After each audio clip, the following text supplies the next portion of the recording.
Thank you to A Duck Is To Deal You and Moist Spaghetto for requesting this episode. Welcome to Conlang Critic, the show that gets facts wrong about your favorite Conlang. I'm Jan Measley, and in this episode we'll be looking at one of the only things anyone remembers about one of the most successful films of all time, Na'vi. We're all aware of how weird it is that no one seems to care about James Cameron's Avatar, right? I mean, the movie made more dollars in the box office than the Spanish language has speakers, and yet it's impossible for me to talk about it without a qualifier because people assume that Avatar on its own refers to one of the best television shows of all time, which tragically never got a film adaptation. Anyway, Na'vi is an artlang created in 2005 by Paul Frommer to be used in James Cameron's Avatar, which was released 3 years later. In-universe, it's spoken by an alien species called the Na'vi, and is also learned by human characters. Since this is a central plot point in the film, Na'vi had to be reasonably human learnable while still not seeming like any particular human language. Its consonants are p, t, k, z, s, w, l, y, r. I actually really like this inventory. It's not like the Klingon inventory where it's trying really hard to sound weird. The only thing it's doing that's uncommon is replacing the typical voiced-unvoiced distinction for the stops with a stop-ejective distinction. That alone is enough to make it sound not too European. Na'vi's vowels are e, u, o, a.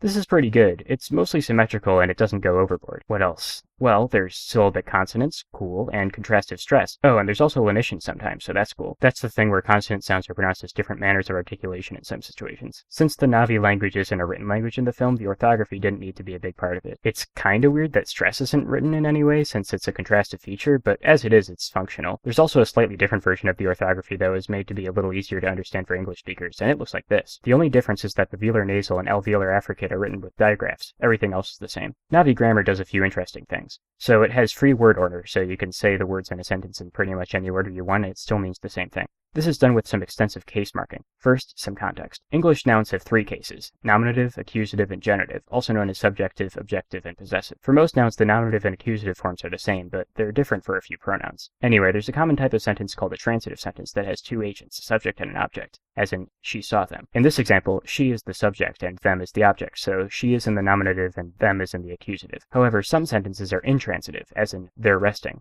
There's only one agent in this sentence, but is it a subject or an object? English says it's a subject, so they is in the nominative case. This is called nominative-accusative alignment, and it's what most languages with cases do. However, there's some languages that say that the one agent of an intransitive sentence is an object instead. These languages put subjects in the absolutive case and objects in the ergative case. This is called ergative-absolutive alignment, and it's a lot less common in the nominative-accusative alignment. However, there's a third option less common than either alignment, and that's saying that the one argument of an intransitive sentence is its own thing and not a subject or an object. This is called tripartite alignment, and it's what Na'vi does. Na'vi puts subjects in the ergative case, objects in the accusative case, and agents of intransitive sentences in the absolutive case. On top of that, Na'vi has a genitive case, like what English does with the apostrophe s suffix, a dative case for indirect objects, and a topical case for marking the topic of conversation, like what Japanese does with the particle wa. All that put together makes it pretty unconfusing what exactly a noun's role in a sentence is. Oh, and there's also grammatical number, but instead of just singular and plural, there's also a dual and trial, which are very nice. Na'vi vocabulary is relatively small, but what is there implies something deeply rooted in a rich culture. Like, there's a significant portion of the vocabulary dedicated to different arts, and there's a distinction between physical health and mental health, which implies a society that cares about both. Also, the word for moron is straight up Jake Sully, which I'm assuming is the name of one of the main characters? I don't remember anything about this movie. All in all, I'd say that I like Na'vi more than I like Ithquil, but not as much as I like K-Bop, making it the second best artlang reviewed so far. Thanks for watching, and I'll see you next time where I'll be reviewing Fluid Lang.